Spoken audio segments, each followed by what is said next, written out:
Hello everyone and welcome to Shouting Over the News. My name is Jack. I'm going to be your presenter for today, and in fact I'm going to be the only person on the show today. I don't even know why I said presenter. This is going to be a bit of a weird show. Everyone else who's on the show frequently, Mark, Dylan and Chaw, they're all busy unfortunately this week, but you know, I thought why not? I've got a bit of spare time on my hands, so we're going to go through and try and crack on with some of the major news from the last week or so. I was going to hold off on my chat about this first topic until last, in fact, but you know what? I thought, actually, since it's rather fresh in my mind, I've been playing it for the majority of the weekend, and I think that some of you might be able to guess what I'm talking about just from that statement there. And it is, of course, Call of Duty Black Ops 4. So for those of you who have been, you know, living under a rock for the last, I don't know, 72 hours or whatever it has been since it got released. So yeah, Treyarch have released a new Call of Duty installment. It's called Call of Duty Black Ops 4. As I just mentioned, it's the 15th main installment in the Call of Duty series. So yeah, it's been one hell of an adventure for Activision and the Call of Duty franchise. It's in fact the fifth entry in the Black Ops sub-series, although it's called 4 World at War. So the first game that Treyarch produced is classed, I guess, as the precursor to Black Ops 1. But yeah, it came out on Friday the 12th of October. And as I say, I haven't been playing it non-stop, but I have been sinking a couple of hours here and there into it. And I guess just to start off this episode, since it is just me, I was just going to give my thoughts and I guess my musings about what I think Call of Duty Black Ops 4 is, my first impressions on it. And yeah,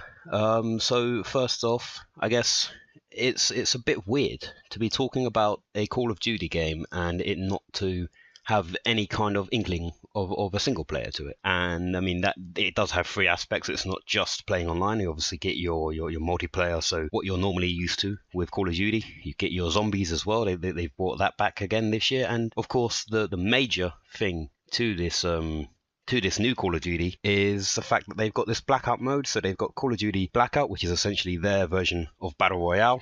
The map, they say, is 1,500 times bigger than the original Nuketown map. So, you know, that goes to give you a bit of a sense of the scale of the thing. So when I loaded it up, that was, so I think that's the first thing that installs when you download the game. So you get to access that new feature, that blackout mode first. So obviously that's the first thing that I did when I got my hands on the game. And yeah, I'm still not sold on Battle Royale as a thing. I understand why people enjoy it, and you know, I'm not going to take away anything from the people who do enjoy it. I just don't know. I feel like going into playing Black Ops 4, playing the Battle Royale, and obviously there's been PUBG and you know, Fortnite to name a few, and there's, you know, other games that are doing it now. I feel like going into Call of Duty without having, you know, previous experience with a Battle Royale game perhaps isn't the best way to go about it. Having said that, I do think that the gunplay is really good in it. It gives a really good change of pace to a Call of Duty game in my mind. As I say, multiplayer on Call of Duty is normally, you know, really get up in your face and be tactical, or rather there's minimal tactics about it. You're just running in and shooting. Obviously, in some of the objective-based games, so like Capture the Flag and Search and Destroy, you do have to work in some tactics if you're playing with a couple of your friends. But for the most part, it is just running into close-quarter situations and shooting the hell out of each other, which I guess with Blackout, they've sort of taken a bit of a step back in that, you know, it is very much a different pace to what I would normally expect from a Call of Duty game, because whereas normally you're trying to kill anyone and you know that you're going to be respawning a few seconds later if you die. With this one, it's all about, you know, you have one life and you're rolling with a squad of people. So you have one life, and if you are with a squad of people, it's all up to about moving as a unit, not trying to get caught out, keeping everyone together. You can play as a four-man team, you can play as a two-man team, or you can go solo. Yeah, like I say, it's very much an interesting change of pace for Call of Duty. I don't like playing it that slow. Perhaps maybe that's why I don't like it. I feel like because the map is so vast, it's a lot of area to try and keep an eye on. I know that that's going to be a thing in any kind of battle royale game where it is, you know, survival of the fittest and just trying to stay alive for as long as you can. But I feel like someone like me who has basically been playing Call of Duty ever since, I think the first Call of Duty game I played was the first Modern Warfare game, maybe even Call of Duty 3 back in the day. So I've been playing it for a very long time. I've never been that good at it, and I'll be the first person to admit it, but yeah, it's an interesting change of pace. I mean, people out there who have been playing Fortnite and PUBG, obviously it's fairly different to those two games, especially Fortnite. It's worlds away from what Fortnite is. Perhaps I might enjoy it a bit more if I had a squad of people to play with. But yeah, I guess that's just my own personal opinion at the moment. In terms of the multiplayer, it's just a Call of Duty game. It's a Call of Duty game. Fast-paced, running and gunning. There's no jetpacks or wall running or anything like that. There's no regenerating health, which again, I think is something that's interesting to introduce into the game. So this is in all facets of the game. So in multiplayer and of course Blackout, you don't actually get regenerating health. So everyone gets I guess like regenerating health kit or like stim pack or whatever you want to call it that you can use to heal yourself after a set period of time. That health pack will regenerate. So that certainly adds again a different element into the game. Something that perhaps we're not, or I'm certainly not used to seeing something like that in a Call of Duty game. So yeah, there have been times where it's been fairly frustrating, I have to admit. What I mean by that is just, you go into a gunfight and you get hit a couple of times, you try to heal and then get picked off by a sniper or something like that. So stuff like that really does, I mean, it annoys me. I guess it would really annoy any kind of online Call of Duty player, any online competitive shooting player. So I guess it's something we have to deal with. It's the first time it's being introduced into the game. I think it's good. I think it, again,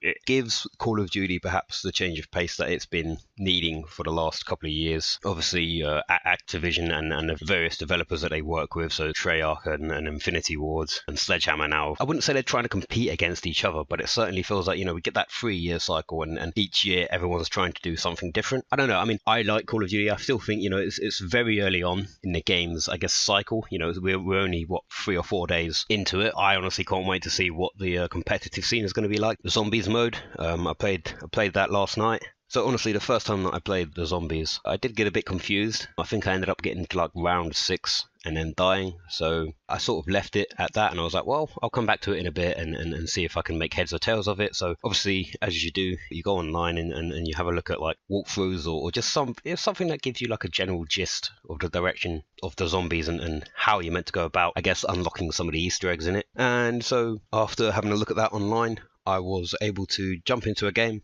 The one that I played was the Roman Empire one. So essentially you're playing gladiators in a Colosseum, and you get guns and stuff, and then you get to pick from 4 different classes, and you get like a superpower. I wouldn't know how to classify it really. The one that I like is you get given, so if you press L1 and R1, you get given a little pistol and a sword that you can whip people with. So I think that's quite cool. I think there's a hammer in there as well. I think there's like some shuriken or something as a special power that you can have. But yeah, so you do get that regenerates as you get more kills. I've been playing it, so you go around the map and there's 4 different like gongs, I guess, that you have to, you have to bang the gong, and basically what you do is you summon the champions. So there's like champion of Odin, a champion of Ra, champion of Zeus, I think, and I can't quite remember the 4th champion, but another Greek god. Yeah.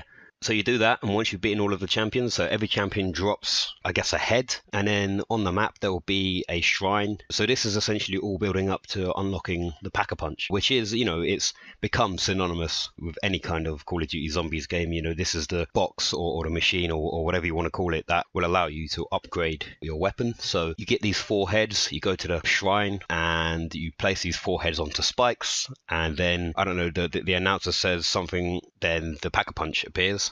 And that's all right. There are some times where tigers come at you. But yeah, I don't want to spend too much time talking about Call of Duty. However, there is one thing that I will leave you on in terms of Call of Duty, and it's quite an interesting fact, I think. Call of Duty Black Ops 4, in terms of its sales and in terms of its digital sales, they have more than doubled, especially on PC, have more than doubled over last year's Call of Duty World War II. And Activision are describing it as a franchise high, which is absolutely ridiculous. I mean, obviously this year it's the first time that they're not being released on Steam as well. We heard at E3 that they had an exclusive deal with Battle.net, so that's certainly interesting. I guess we come to expect it nowadays. Everything is becoming more and more digital. A lot of these game developers are, you know, really pushing the digital market, giving special offers for digital editions that you wouldn't perhaps get if you had a physical copy as well. Obviously, that there've been introductions of video game streaming as well, which is certainly something for the future. But yeah, I think the game itself is about 55, 60 gig, which I guess,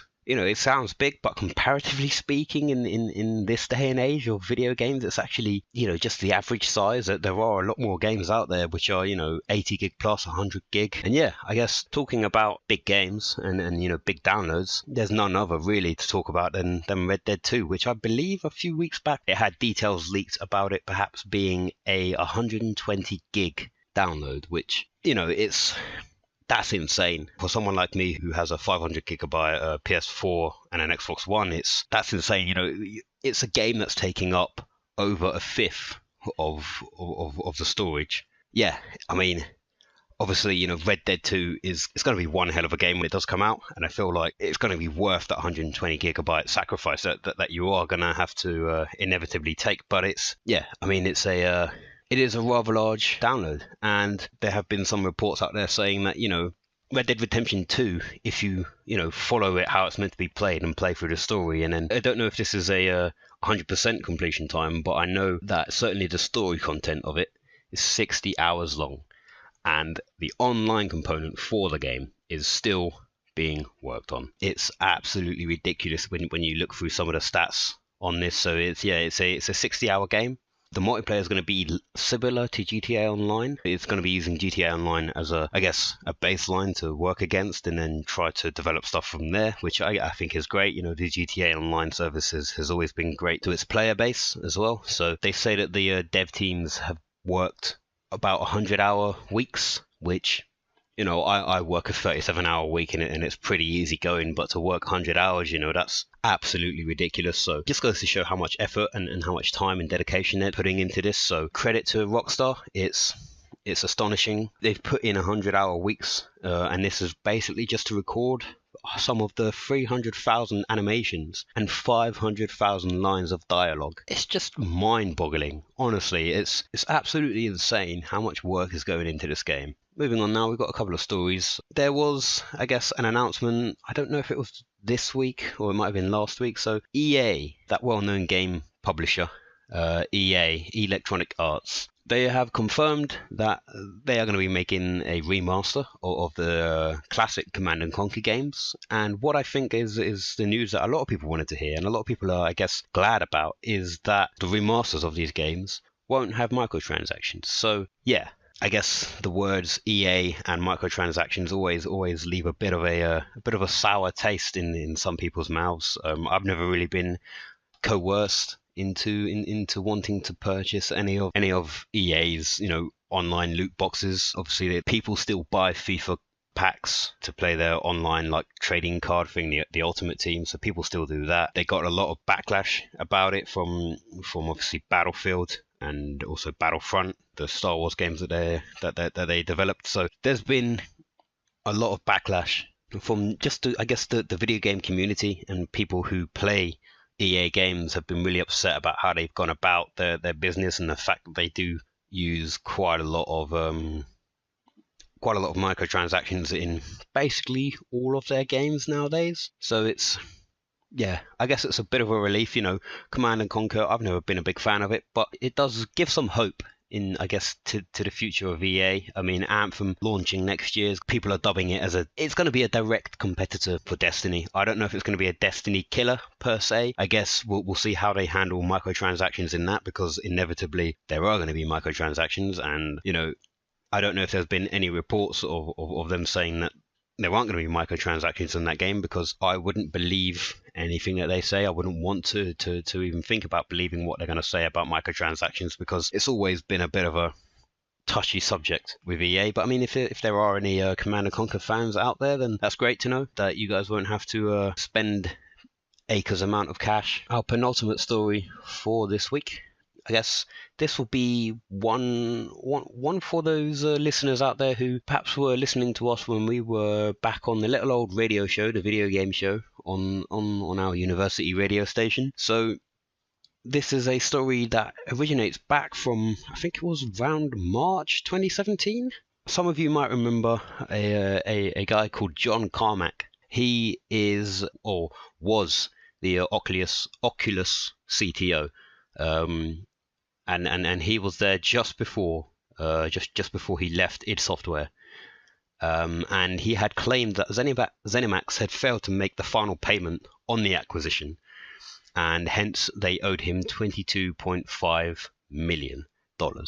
So he was basically, I guess, getting shafted out of, well, I wouldn't say getting shafted out of his company, but he was working for two companies, and then one of them got bought out by ZeniMax, and this was before he had left them, so he was still owed that amount of money. And I guess now they've sort of stopped fighting over it. So it says that they've settled their $22.5 million beef. And yeah, it's interesting. This story, when it first got broken over a year ago now, was, it was big news. And I guess it sort of died under the radar a bit after the whole lawsuit claims and John Carmack trying to file a lawsuit against ZeniMax. And it sort of, well, certainly to the everyday person or the everyday video game fan who doesn't really keep up to date with some of the big news stories, it sort of got swept under the rug somewhat. But yeah, John Carmack said on Twitter a couple of days ago that ZeniMax has fully satisfied the obligations related to its acquisition of id Software in 2009, and both parties have withdrawn its claims against the other. So moving on now to the final story that I have to talk about. Obviously, Fallout 76, the new game from Bethesda, is coming out very soon. I'm trying to see if I can find a release date for that. I know that it's pretty soon. But yeah, so Fallout 76, for those of you that don't know, it got announced that Fallout 76, initial release date, 23rd of October, 2018. So I guess, in a week and a half, 2 weeks or so, it's coming out. Which, Fallout's one of those things that, you either love it or you hate it. So I'm I guess a bit in the middle. Fallout, very much similar to Skyrim, is one of those games that I've always wanted to get into and get good at, but I always end up doing really stupid stuff and not having any kind of enjoyment in those games. But yeah, getting back to the story, so Fallout 76, it was revealed, I think earlier this week, that basically it's going to be set in West Virginia. They released a map of what Fallout 76 is going to look like, and the governor and the state's tourism office in West Virginia have basically partnered with Bethesda to sell stuff to visiting Fallout fans, which I think is great. We hear a lot of times we hear about the video game community being a bit of a volatile place to be in, and at times it can be. But I think, for West Virginia to turn around and say, well, you know what, it's being set here, and I guess, maybe people in the tourism office in West Virginia actually really like Fallout 76, or maybe they just are big fans of the Fallout series in general and thought, you know what, we'll get on board with that. So yeah, they're partnering with Bethesda for advertising and touring opportunities related to Fallout 76. Yeah, I mean that's great. The tourism office states it will be creating advertising strategies to both educate players about West Virginia's unique landscape and culture, as well as offer them an open invitation to visit the state over the coming months. For years, I've been saying we have it all, said Governor Jim Justice. Beautiful scenery, the best people you could ask for, and more. And now we get to share a piece of that with people all over the world through the unique lens of this video game. So, I mean, the guy's name, the governor of West Virginia, is called Jim Justice. I mean, who am I to disagree with this guy? He sounds like he's really on board with it, and I think it's great. I think it's great for the future of video games. Down the years has been, I guess, some video games that have been set in a country that perhaps doesn't agree with what the game is portraying. none more than Tom Clancy's Ghost Recon's Wildlands, which was based in Bolivia, one of the South American countries, and obviously I think it might have been Bolivia. So the Bolivian government weren't too pleased about how they were being portrayed, and the fact that the country was basically being portrayed as a place for drug dealers and basically nothing else. So there have been some times in the past where it's been a bit of a hot topic in terms of the setting of video games, but I feel like every now and then sometimes we get something like this, and it just goes to show that although they're setting it in West Virginia and it's going to be full of zombies and stuff, which I don't know, might have some underlying meaning about the state of West Virginia, but it seems that they're sort of embracing it, which I think is great as well. So I guess if you are a massive Bethesda fan and you really want to go to West Virginia, then you can buy your tickets now. I'm not sure what kind of tourist stuff they've got in line for it. I imagine they'll have a lot of merchandise on sale. Again, Fallout has been one of those games that I've always tried to get into, but they are long games, and I don't feel like I have enough I don't feel like I have enough attention span to really keep up with a game like that, especially how in depth it is with all of the base building and stuff that they introduced in Fallout 4. So I don't know. We'll see. I imagine I guess it's going to fall into the category of I'll sit down and I'll watch some people play it, and then perhaps make my decision from there. I probably won't get it when it gets released. Might wait around till Christmas time, see what the price is. But it's not one of the games that I'm, I guess, eager to play. Yeah, so I guess that brings me to the end of the show. I hope you guys all enjoyed today's episode of Shouting Over the News. I've been your host, Jack. Hopefully the guys are back next week to talk about more stuff for video games. I hope I haven't taken up all of the news. I imagine there might be a couple of stories come out in the next couple of days. So hopefully you guys have enjoyed. And I guess I will see you guys later.